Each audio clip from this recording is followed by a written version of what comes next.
Bentrovati al meteo. Una perturbazione in arrivo dalla Scandinavia determinerà un peggioramento del tempo, venti in rinforzo e temperature in diminuzione. Insomma, arriva l'autunno.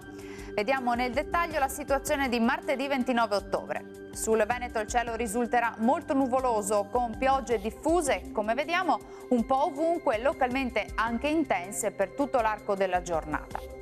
Temperature, come detto, in calo, minime tra i 9 e i 13 gradi, valori massimi compresi invece tra i 13 e i 16 gradi. Situazione sostanzialmente identica anche sul Friuli Venezia Giulia, con precipitazioni anche consistenti un po' su tutte le province della nostra regione.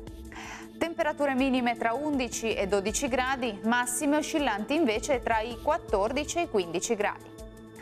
Poche novità anche sul Trentino Alto Adige, avremo infatti condizioni di tempo perturbato con temporali diffusi. Temperature minime sugli 11 gradi, valori massimi invece sui 14 gradi. Bene, dal meteo di Antenna 3 per ora è tutto. Grazie per l'attenzione e arrivederci.